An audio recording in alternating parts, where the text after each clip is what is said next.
Hello students, hope you are doing great. I, Anil Balram, your online teacher, welcome you once again to your own channel Accounts Aptitude. Now we present video 5 of the chapter Accounting Ratios. We will be discussing part A of the topic 4 now. In this topic we will discuss about meaning and type of activity ratios. We will discuss formulas and components of inventory turnover ratio and trade receivables turnover ratio and explain these ratios with the help of few practical examples. Activity ratios.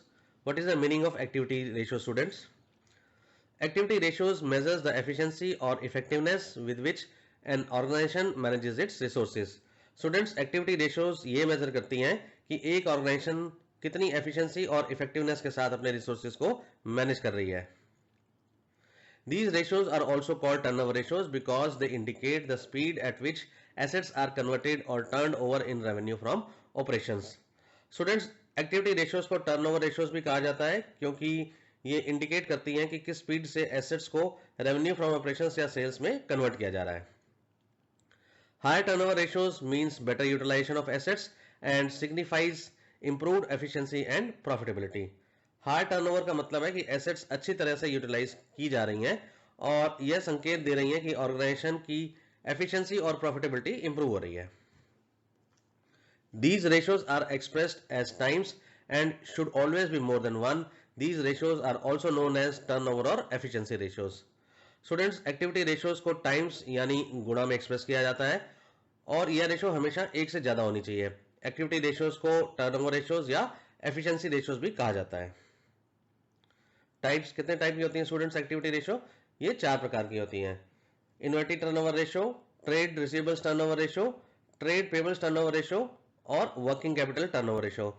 Students, अगर inventory turnover ratio की बात करें तो ये cost of revenue from operations और average inventory का एक relationship है.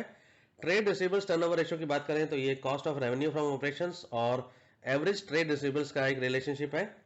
और उसके बाद अगर ट्रेड पेबल टर्नओवर रेशियो की बात करें स्टूडेंट्स तो ये नेट क्रेडिट परचेजेस और एवरेज ट्रेड पेबल्स का एक रिलेशनशिप है. और working capital turnover ratios revenue from operations और वर्किंग कैपिटल का एक रिलेशनशिप है. Inventory turnover ratio. What is the meaning of inventory turnover ratio? It determines the number of times inventory is converted into revenue from operations during the accounting period under consideration. Inventory turnover ratio students ये बताती है कि एक accounting period में inventory या stock को कितनी बार revenue from operations या सेल्स में कन्वर्ट किया गया है या बदला गया है. It expresses the relationship between cost of revenue from operations and average inventory. Inventory turnover ratio revenue from operations और एवरेज इन्वेंट्री के बीच के संबंध को प्रकट करती है, दर्शाती है. It determines how many times inventory is purchased और replaced during the year. Inventory turnover ratio यह बताती है कि एक साल में या एक अकाउंटिंग पीरियड में इन्वेंट्री कितनी बार खरीदी गई है या रिप्लेस की गई है. फॉर्मूला स्टूडेंट्स, फॉर्मूला क्या होता है इन्वेंट्री टर्नओवर रेशियो का? It is computed by dividing cost of revenue from operations bye average inventory. Cost of revenue from operations को जब हम एवरेज इन्वेंट्री से डिवाइड कर देते हैं तो इन्वेंट्री टर्नओवर रेशियो निकल आती है. स्टूडेंट्स, आइए इसको फॉर्मूले के फॉर्म में देखते हैं. Inventory turnover ratio is equal to cost of revenue from operations divided by average inventory. अब cost of revenue from operations निकालने के लिए हम क्या करेंगे? We will take net sales और इसमें से अगर हम ग्रॉस प्रॉफिट को माइनस कर देंगे तो cost of revenue from operations आ जाएगा, या नेट सेल्स में जो है हम लॉस को ऐड कर देंगे तो वो भी cost of revenue from operations निकल के आ जाएगा. डिपेंड करता है कि ऑर्गेनाइजेशन को प्रॉफिट हुआ है या लॉस हुआ है. प्रॉफिट हुआ है तो उसे नेट सेल्स में से माइनस करके निकालेंगे cost of revenue from operations, और अगर लॉस हुआ है तो नेट सेल्स में जो है हमने लॉस को ऐड कर देना है to determine cost of revenue from operations. अब स्टूडेंट्स बात करते हैं एवरेज इन्वेंट्री की. एवरेज इन्वेंट्री बहुत सिंपल है students, opening inventory plus closing inventory divided by 2. जिस भी अकाउंटिंग पीरियड की हम बात कर रहे हैं उसका ओपनिंग इन्वेंट्री मींस 1 अप्रैल को उसका क्या बैलेंस रहा था, और क्लोजिंग इन्वेंट्री साल के एंड में 31 मार्च को क्या बैलेंस है इन्वेंट्री का, उन दोनों को हमने ऐड कर देना है और उसकी एवरेज ले लेनी है, मतलब कि 2 से डिवाइड कर देना है. Students, cost of revenue from operations को दूसरे तरीके से भी हम निकाल सकते हैं, जिसमें हम ओपनिंग इन्वेंट्री लेंगे, इसमें नेट परचेजेस ऐड कर देंगे. नेट परचेजेस मतलब नेट ऑफ रिटर्न्स, और उसमें डायरेक्ट एक्सपेंसेस ऐड कर देने हैं और क्लोजिंग इन्वेंट्री माइनस कर देंगे तो cost of revenue from operations भी निकल के आ जाएगा दूसरे तरीके से. स्टूडेंट्स, अगर हमें ट्रेडिंग अकाउंट दे रखा है और हमें इन्वेंट्री टर्नओवर रेशियो निकालनी है तो हम क्या करेंगे? न्यूमरेटर के लिए हमारे को जो है cost of revenue from operations निकालना है स्टूडेंट्स. उसके लिए हम टोटल सेल्स का नंबर लेंगे और उसमें से ग्रॉस प्रॉफिट माइनस कर देंगे तो हमारा cost of revenue from operations निकल के आ जाएगा. और डिनोमिनेटर की बात करें तो हमें एवरेज इन्वेंट्री निकालनी है स्टूडेंट्स। तो उसके लिए हम ट्रेडिंग अकाउंट में ओपनिंग स्टॉक और क्लोजिंग स्टॉक का नंबर लेंगे, उसको 2 से डिवाइड कर देंगे ताकि हमारे पास एवरेज निकल आए। स्टूडेंट्स अगर हमें statement of profit loss account दे रखा है तो हम cost of revenue from operations कैसे निकालेंगे? हम कॉस्ट ऑफ मटेरियल कंज्यूम का नंबर पिक कर लेंगे। इसमें स्टूडेंट्स हम purchase of stock in trade add कर देंगे और उसके बाद हम change in inventory of finish goods, work in progress and stock in trade add कर देंगे और साथ ही साथ डायरेक्ट एक्सपेंसेस को ऐड कर देंगे। तो हमारे पास cost of revenue from operations का नंबर निकल के आ जाएगा। स्टूडेंट्स अगर हमारे को बैलेंस शीट दे रखी है और हमें एवरेज इन्वेंट्रीज का नंबर निकालना है तो हम क्या करेंगे स्टूडेंट्स? हम करंट एसेट्स के सेक्शन में जाएंगे और वहां पर जो है हम इन्वेंट्रीज यानी कि स्टॉक का नंबर पिक कर लेंगे। बैलेंस शीट स्टूडेंट्स हमेशा 2 पीरियड की दी होती है, करंट ईयर की और साथ साथ उसमें कंपैरेटिव नंबर दिए होते हैं प्रीवियस ईयर के भी। सो जो करंट ईयर का नंबर है वो क्लोजिंग इन्वेंट्री है और जो पिछले साल का नंबर है स्टूडेंट्स वो हमारी ओपनिंग इन्वेंट्री बन जाती है। सो इन दोनों नंबर्स को जो है हम ऐड कर देंगे और उसको 2 से डिवाइड कर देंगे to calculate the average inventories. Question number 9. From the following information related to a company, calculate inventory turnover ratio. Opening inventory rupees 20,000, closing inventory rupees 22,000, purchases rupees 80,000, wages rupees 9,000, carriage outward rupees 2,000, return outwards rupees 1,000, revenue from operations rupees 80,000, carriage inward rupees 4,000 and rent rupees 5,000. So students एक question है जिसके बीच में ये दिया हुआ है कि एक कंपनी की हमारे को इन्वेंट्री टर्नओवर रेशियो निकालनी है और उस कंपनी से रिलेटेड जो है कुछ इन्फॉर्मेशन दी हुई है जिसमें दिया हुआ है कि ओपनिंग इन्वेंट्री 20,000 है, क्लोजिंग इन्वेंट्री 22,000 है, परचेजेस की गई हैं 80,000 की, वेजेस पे की गई हैं 9,000 रुपए की, कैरिज आउटवर्ड जो है वो 2,000 रुपए की है। उसके बाद रिटर्न आउटवर्ड जो है 1,000 रुपये है, रिटर्न आउटवर्ड मतलब होती है purchase return. Revenue from operations दिया हुआ है स्टूडेंट्स 80,000 रुपये और कैरिज इनवर्ड्स दे रखी है हमें 4,000 रुपए की और रेंट हमें दिया हुआ है 5,000 रुपए की। सो इस इंफॉर्मेशन को यूज करते हुए जो है हमें इन्वेंट्री टर्नओवर रेशियो निकालनी है। सो आइए स्टूडेंट्स इसको सॉल्व करते हैं। तो सॉल्व करने के लिए सबसे पहले इन्वेंट्री टर्नओवर रेशियो का फॉर्मूला जो कि स्टूडेंट्स आपको याद होना चाहिए, cost of revenue from operations divided by average inventory. So हमारे को cost of revenue from operations निकालनी है, साथ के साथ एवरेज इन्वेंट्री निकालनी है। क्वेश्चन में जाके देखते हैं स्टूडेंट्स।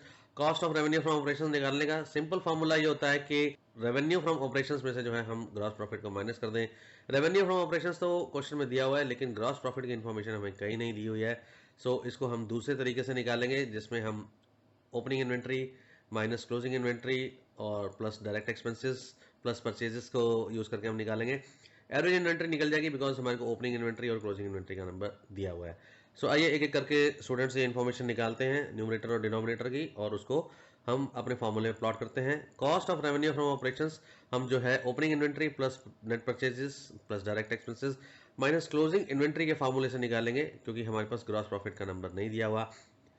ओपनिंग इन्वेंट्री का नंबर देखते हैं स्टूडेंट्स, हमें दिया हुआ है 20,000 रुपये, क्लोजिंग इन्वेंट्री का भी नंबर हमें दिया हुआ है 22,000 रुपये। आगे स्टूडेंट हमें देखें परचेजेस से रिलेटेड इन्फॉर्मेशन। सो परचेजेस से रिलेटेड इन्फॉर्मेशन देखें तो हमें दिया हुआ है 80,000 रुपये। साथ के साथ इसमें जो है कुछ रिटर्न्स भी दिए हुए हैं, रिटर्न्स आउटवर्ड्स जो कि हैं 1,000 रुपये। सो नेट परचेजेस जो है हमारी 80,000 माइनस 1,000 79,000 हो जाएगी। फर्दर बात करते हैं स्टूडेंट्स डायरेक्ट एक्सपेंसेस की। तो डायरेक्ट एक्सपेंसेस अगर हम देखें क्वेश्चन में तो हमारे को वेजेस दे रखे हैं direct expenses. Carriage outwards students ये सेल्स से रिलेटेड है, सो ये हमारा एक डायरेक्ट एक्सपेंसेस नहीं है, रेवेन्यू फ्रॉम ऑपरेशंस हमने लेना नहीं है। और साथ में जो है कैरिज इनवर्ड दे रखी है, ये भी स्टूडेंट्स डायरेक्ट एक्सपेंसेस का पार्ट होता है। रेंट जो है डायरेक्ट एक्सपेंस नहीं है, ये एडमिनिस्ट्रेटिव एक्सपेंस है, इनडायरेक्ट एक्सपेंस है, तो इसको हम इग्नोर कर देंगे। सो एक करके इन्फॉर्मेशन प्लॉट करते हैं students. Cost of revenue from operations निकालने के लिए ओपनिंग इन्वेंट्री यानी कि 20,000 रुपये और इसमें जो है हमारे नेट परचेजेस 80,000 माइनस 1,000, ये हमारे नेट परचेजेस आ गई। डायरेक्ट एक्सपेंसेस वेजेस और कैरिज इनवर्ड हमारे 9,000 जमा 4,000 और इसमें जो है हमने क्लोजिंग इन्वेंट्री को माइनस करना है जो कि हमारा नंबर है 22,000 रुपये। सो हमने माइनस कर दिया। इसको स्टूडेंट्स हम सॉल्व करते हैं तो ये निकल के आ जाता है 90,000 रुपीज। सो हमारा cost of revenue from operations जो निकल के आ गया 90,000 रुपये। सेकंड जो है हमें एवरेज इन्वेंट्री का नंबर निकालना है स्टूडेंट्स और इसका फॉर्मूला आपको पता ही है, opening inventory plus closing inventory divided by 2। दोनों नंबर हमारे को इजीली मिल रहे हैं, ओपनिंग इन्वेंट्री 20,000 क्लोजिंग इन्वेंट्री 22,000। फॉर्मूले में डाल देते हैं, average inventory is equal to 20,000 जमा 22,000 डिवाइडेड बाय 2। इसको जो है हमने कंप्यूट किया तो हमारे एवरेज निकल के आ गई 21,000। न्यूमरेटर स्टूडेंट्स निकल चुका है, डिनोमिनेटर निकल चुका है। आइए इसको जो है फॉर्मूले में प्लॉट कर देते हैं। इन्वेंट्री टर्नओवर रेशियो के फॉर्मूले में जो है हम नंबर डाल देते हैं। फॉर्मूला एक बार फिर, cost of revenue from operations divided by average inventory. और cost of revenue from operation है हमारा 90,000 divided by average inventory which is 21,000 rupees, और इसको सॉल्व करते हैं तो ये आ जाता है 4.29 times. Inventory turnover ratio, important considerations. Students, inventory turnover ratio से रिलेटेड कुछ इंपॉर्टेंट बातें हम डिस्कस कर लेते हैं। The inventory turnover ratio is expressed in times. Inventory turnover ratio को स्टूडेंट्स गुणा में जो है व्यक्त किया जाता है। This ratio measures how fast inventory is moving and generating sales. Inventory turnover ratio यह मापती है कि इन्वेंट्री कितनी तेजी से मूव कर रही है या सेल्स जनरेट कर रही है। The objective of calculating inventory turnover ratio is to ascertain whether investment in stock in trade is reasonable or not. That is, only the required amount is invested in stock in trade. Students, inventory turnover ratio को calculate करने का यह उद्देश्य है कि यह देखना कि इन्वेंट्री में जो पैसा लगा हुआ है वो उचित है या नहीं। साथ ही साथ जितना जरूरी है केवल उतना ही पैसा इन्वेंट्रीज में लगा हुआ है। It throws light on utilization of inventory of goods. High turnover is good, but it must be carefully interpreted as it may be due to buying in small lots or selling quickly at low margins to realize cash. यह inventory की utilisation पे प्रकाश डालता है। High inventory turnover होना students एक अच्छी बात है, लेकिन इसको सावधानी से एनालाइज भी करना चाहिए, क्योंकि हाई टर्नओवर रेशो छोटे यानी कि स्मॉल लॉट्स में खरीदने के कारण या गुड्स को कम मार्जिन पे बेचने की वजह से भी हो सकती है। Low turnover ratio of inventory may be due to bad buying, obsolete inventory, etc. and is a danger signal. Students, low inventory turnover ratio bad buying या obsolete inventory की वजह से भी हो सकता है, जो कि एक खतरे का संकेत है। When figure of cost of revenue from operations is not available, the revenue from operations may be put in the place of cost of revenue from operations. Similarly, if only closing inventory is given in the question, it may be treated as average inventory. Students, अगर आपको question में जो है cost of revenue from operations नहीं दिया हुआ, लेकिन जो है revenue from operations दिया हुआ है, तो cost of revenue from operations की जगह हम revenue from operations भी यूज कर सकते हैं। इसी तरीके से अगर केवल क्लोजिंग इन्वेंट्री ही दी हुई है क्वेश्चन में और ओपनिंग इन्वेंट्री नहीं दे रखी है, तो केवल क्लोजिंग इन्वेंट्री को ही एवरेज इन्वेंट्री की जगह पे हम सब्स्टिट्यूट कर सकते हैं। Trade receivables turnover ratio. What is the meaning of trade receivables turnover ratio? The liquidity position of the firm depends upon the speed with which trade receivables are realized. Students, एक organisation की liquidity position इस बात पर निर्भर करती है कि किस स्पीड से डेटा से पैसा कलेक्ट किया जा रहा है। अगर पैसा धीरे धीरे आ रहा है तो लिक्विडिटी पोजीशन पे हमेशा ही बर्डन होगा।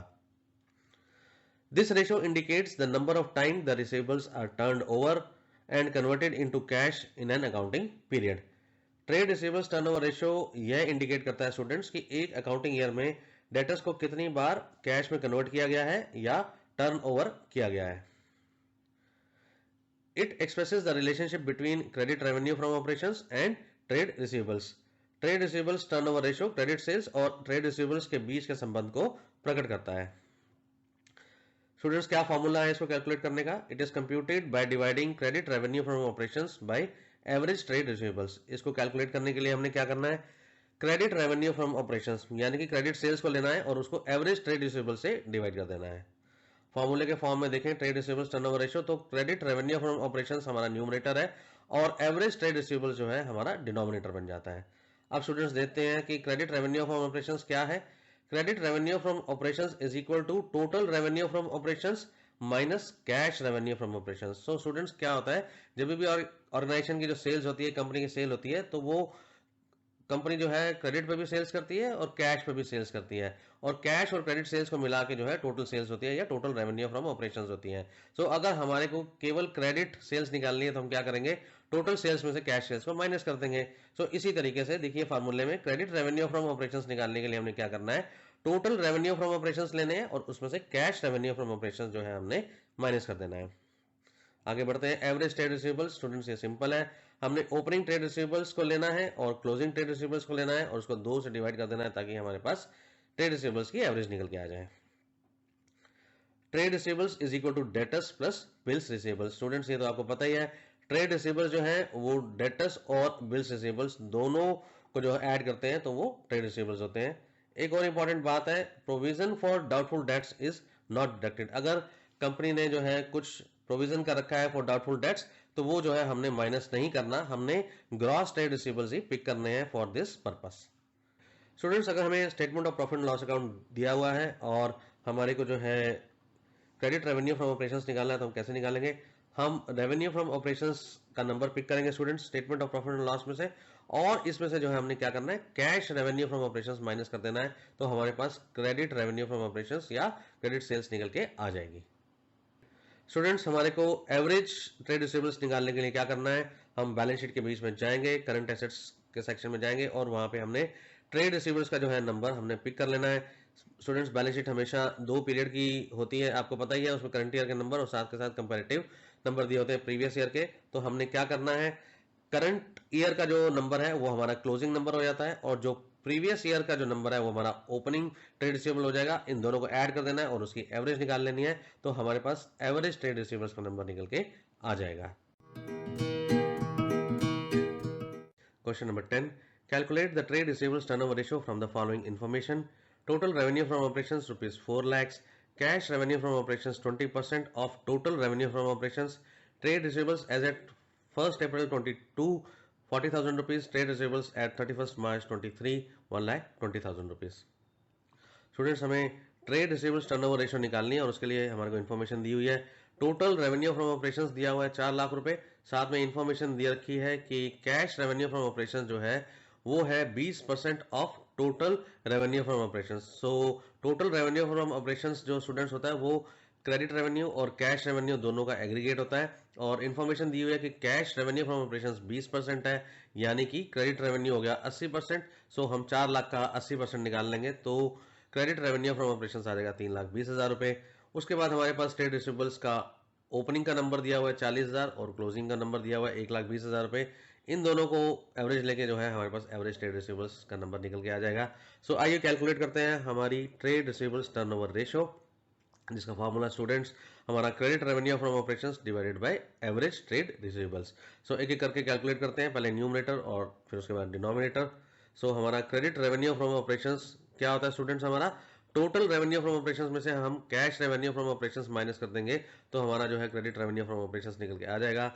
इसमें जो है हम देखते हैं कि हमारा टोटल रेवेन्यू फ्रॉम ऑपरेशंस को अगर हम 100 माने और कैश रेवेन्यू फ्रॉम ऑपरेशंस 20% है यानी कि 20, तो इसका मतलब है जो मेरा क्रेडिट रेवेन्यू फ्रॉम ऑपरेशंस है वो 80% है टोटल रेवेन्यू फ्रॉम ऑपरेशंस का। सो आइए क्रेडिट रेवेन्यू फ्रॉम ऑपरेशंस निकाल लेते हैं। टोटल रेवेन्यू ऑफ ऑपरेशंस हमारा 4 लाख है, इसका हमने जो है 80% निकाल लेना है, जो कि आ गया 3,20,000 रुपए। सो हमारा न्यूमरेटर तो निकल गया स्टूडेंट्स। अब आइए बात करते हैं डिनोमिनेटर की, which is average trade receivables. Average trade receivables का फॉर्मूला आपको पता है, opening trade receivables plus closing trade receivables divided by 2। ये नंबर जो है एवरेज ट्रेड रिसीवेबल्स के ओपनिंग ट्रेड रिसीवेबल्स और क्लोजिंग ट्रेड रिसीवेबल्स निकालने के लिए जो हमें चाहिए वो हमारे क्वेश्चन में दिए हुए हैं। ओपनिंग है 40,000, क्लोजिंग है 1,20,000 रुपए। स्टूडेंट्स, आइए इसको फॉर्मूले में प्लॉट कर देते हैं। ओपनिंग ट्रेड रिसीवेबल्स 40,000 रुपए और क्लोजिंग ट्रेड रिसीवेबल्स 1,20,000 रुपए डिवाइडेड बाय 2। इसको सॉल्व करते हैं स्टूडेंट्स। सो 40,000 जमा 1,20,000 1,60,000 डिवाइडेड बाय 2 यानी कि 80,000 रुपए हमारे निकल के आगे एवरेज ट्रेड रिसीवेबल्स। सो हमारा डिनोमिनेटर भी निकल आया स्टूडेंट्स। अब जो है हम ट्रेड रिसीवेबल्स टर्नओवर रेशियो निकाल लेते हैं अपनी, which is credit revenue from operations divided by average trade receivables. Credit revenue from operations जो है हमारा है 3,20,000 रुपीज और एवरेज ट्रेड रिसीवेबल्स है हमारे 80,000 रुपीज। सो 3,20,000 को हमने 80,000 से जब डिवाइड किया तो ये निकल के आ गया 4, और ट्रेड रिसीवेबल्स टर्नओवर रेशियो को हम टाइम्स में दिखाते हैं। सो 4 टाइम्स निकल के आ गई हमारी trade receivables turnover ratio. Trade receivables turnover ratio important considerations. Students, trade receivables turnover ratio से रिलेटेड कुछ इंपॉर्टेंट बातें डिस्कस कर लेते हैं। The trade receivables turnover ratio is expressed in times. Trade receivables turnover ratio को हम times में express करते हैं। This ratio shows efficiency in the collection of amount due from trade receivables. Trade receivables turnover ratio students, trade receivables यानी कि Sunday debtors से कितनी efficiently due पैसे को कलेक्ट किया जा रहा है वह दिखाता है या दर्शाता है। Higher the ratio, better it is since it indicates that debts are being collected more quickly. Trade receivables turnover ratio जितनी हाई हो उतना ही बेटर है स्टूडेंट्स, क्योंकि यह प्रकट करता है कि डेटर्स से फटाफट पैसा कलेक्ट किया जा रहा है। In general A high ratio indicates the shorter collection period which implies prompt payment by debtor, and a low ratio indicates a longer collection period which implies delayed payment for debtors. Student generally high trade receivables turnover ratio यह दिखाता है कि debtors से collection period short है। Collection period मतलब कितने दिनों में जो है पैसा कलेक्ट किया जा रहा है ऑन एन एवरेज, यानी कि डेटर्स प्रॉम्प्टली यानी कि फटाफट अपनी पेमेंट कर रहे हैं, जबकि short trade receivables turnover ratio एक लंबे कलेक्शन पीरियड को दर्शाता है, जिसका स्टूडेंट्स ये मतलब है कि डेटर्स पेमेंट देने में डिले कर रहे हैं। If credit sale is not specified, then total sales will be deemed as credit sales. Students अगर हमारे को क्रेडिट सेल्स का नंबर नहीं दिया हुआ तो इस रेशो को कंप्यूट करने के लिए हम टोटल सेल्स को जो है क्रेडिट सेल्स से सब्स्टिट्यूट कर लेंगे। If there is no mention of the opening trade receivables in the problem, then only closing trade receivables, debtor and bill receivables will be considered as average trade receivables. इसी तरीके से students अगर मान लो हमारे को जो है ओपनिंग ट्रेड रिसीवेबल्स का नंबर क्वेश्चन में नहीं दिया हुआ तो हमने क्या करना है, हमने क्लोजिंग ट्रेड रिसीवेबल्स को ही हमने ये मान लेना है कि ये एवरेज ट्रेड रिसीवेबल्स का नंबर है। एवरेज कलेक्शन पीरियड स्टूडेंट्स, जो एवरेज कलेक्शन पीरियड है ये अभी जो हमने ट्रेड रिसीवेबल्स टर्नओवर रेशियो पढ़ी है उसी से रिलेटेड है। आइए अंडरस्टैंड करते हैं कि एवरेज कलेक्शन पीरियड जो है कैसे निकाला जाता है। Meaning of average collection period, this ratio indicates in how many days receivables are getting collected by the organisation. Students यह रेशियो यह दिखाती है कि ऑर्गेनाइजेशन द्वारा रिसीवेबल्स यानी डेटर से कितने दिनों में पैसा कलेक्ट किया जा रहा है। This is also known as debt collection period और credit period. Average collection period को डेट कलेक्शन पीरियड या क्रेडिट पीरियड से भी जाना जाता है। फॉर्मूला क्या है स्टूडेंट्स इसको निकालने का? It is computed by dividing number of days और वीक्स और months in a year by trade receivables turnover ratio. Students एक बात को समझने की कोशिश कीजिए कि ये है एवरेज कलेक्शन पीरियड, यानी कि यहाँ पर बात हो रही है पीरियड की। सो पीरियड जो है मंथ्स में भी हो सकता है, वो वीक्स में भी हो सकता है, वो डेज में भी हो सकता है। सो ये ऑर्गेनाइजेशन को डिसाइड करना है कि एवरेज कलेक्शन पीरियड जो है वो कैसे देखना चाहती है, वो मंथ्स में देखना चाहती है, वो वीक्स में देखना चाहती है या वो डेज में देखना चाहती है। सो जिसमें भी देखना चाहती है सो उसको जो हमने ले लेना है as a numerator number of days या वीक्स या मंथ्स जो भी साल में होते हैं, और उसको जो है हमने ट्रेड रिसीवेबल्स टर्नओवर रेशियो से डिवाइड कर देना है। इसको अगर हम फॉर्मूला के फॉर्म में देखें तो नंबर ऑफ डेज या वीक्स या मंथ्स जिस भी पीरियड में हमने देखना चाहते हैं, महीने में देखना चाहते हैं तो नंबर ऑफ मंथ्स लिख देंगे, वीक्स में देखना चाहते हैं तो नंबर ऑफ वीक्स लिख देंगे, नंबर ऑफ डेज में देखना चाहते हैं तो नंबर ऑफ डेज लिख देंगे। यानी कि अगर नंबर ऑफ मंथ्स में देखना चाहते हैं तो हमने क्या करना है, यहाँ पे 12 लिख देना है। अगर हम नंबर ऑफ वीक्स में देखना चाहते हैं तो हमने क्या करना है, हमने 52 लिख देना है। और नंबर ऑफ डेज में देखना चाहते हैं तो 365 या 366 जो भी नंबर ऑफ डेज हैं इन ए ईयर वो हमने जो है यहाँ पर मेंशन करने हैं और इसको डिवाइड कर देना है trade receivables turnover ratio. Suppose कर लीजिए एक कंपनी जो है वो ऑन एन एवरेज 45 दिन का उधार देती है, तो क्या है कि ये डेज की बात हो रही है, कभी भी कंपैरिजन होगा तो डेज में होगा। सो हमने क्या करना है, एवरेज कलेक्शन पीरियड को हमने डेज में देखना पसंद करेंगे। तो उसके लिए हम नंबर ऑफ डेज यानी कि 365 से जो है ट्रेड रिसीवेबल्स टर्नओवर रेशियो को हमने डिवाइड कर देना है to determine average collection period. कुछ इंपॉर्टेंट बातें जो एवरेज कलेक्शन पीरियड से रिलेटेड है students. The actual collection period can be compared with the standard terms of the organisation. Students generally हर ऑर्गेनाइजेशन ना क्या करती है कि सेल्स करते हुए जो है उधार चुकाने का समय कि कितने पीरियड के लिए उधार दिया जा रहा है वो एडवांस में बता जाती है। जैसे अभी हमने बोला कि मे बी एक ऑर्गेनाइजेशन 45 दिन के लिए उधार देती है तो वो एडवांस में बताती है कि 45 दिन का उधार है, और जो भी एवरेज कलेक्शन पीरियड कैलकुलेट की गई है उसको उधार के पीरियड से कंपेयर किया जाता है। अब हमने क्या किया, हमने ये देखना चाहते हैं कि एक्चुअल जो है हमारा कलेक्शन पीरियड क्या है, 45 दिन से ऊपर है या 45 दिन से नीचे है। सपोज कर लीजिए एवरेज कलेक्शन पीरियड मेरा निकल के आ गया 50, तो इसका क्या मतलब है, जो मैंने उधार दे रखा था 45 दिन मैंने उधार दे रखा था लेकिन मेरे पास पैसा जो है ऑन एन एवरेज 50 दिन में आ रहा है। If it is longer than stated credit terms, then this indicates inefficiency in the process of collecting debtors. अगर एवरेज कलेक्शन पीरियड उधार दिए जाने वाले पीरियड के समय से ज्यादा है, जैसे हमने बताया कि 45 दिन का उधार दिया था लेकिन एक्चुअल 50 दिन आ रहा है, तो इसका मतलब यह है कि डेटर से पैसा कलेक्ट करने का जो प्रोसेस है वो इनएफिशिएंट है। जो हमारी सेल्स टीम है, जो ऑर्गेनाइजेशन की सेल्स टीम है, वो या तो फॉलोअप नहीं कर रही है या जो है कस्टमर या जो हमारे डेटर्स हैं जिन्होंने उधार पे सामान लिया हुआ है वो पैसा देने में आनाकानी कर रहे हैं या वो डिले कर रहे हैं। Question number 11, calculate the average collection period in days if the trade receivables turnover ratio is 4 times. Students हमारे को जो है एवरेज कलेक्शन पीरियड निकालना है डेज के अंदर, और हमारे को ट्रेड रिसीवेबल्स टर्नओवर रेशियो जो दे रखी है वो है 4 टाइम्स। आइए स्टूडेंट्स इसको सॉल्व करते हैं। एवरेज कलेक्शन पीरियड का जो फॉर्मूला आपको पता है, number of days divided by trade receivables turnover ratio, number of days जो है साल में होते हैं 365, so 365 divided by trade receivables turnover ratio, और trade receivables turnover ratio students हमें दे रखी है 4, सो 365 डिवाइडेड बाय 4, इसको सॉल्व करते हैं तो निकल के आ गया 91 days. Students, thanks for watching this video. Please press the like button if you found the video informative and subscribe to your channel Accounts Aptitude. In case you need more information on any topic, please comment below.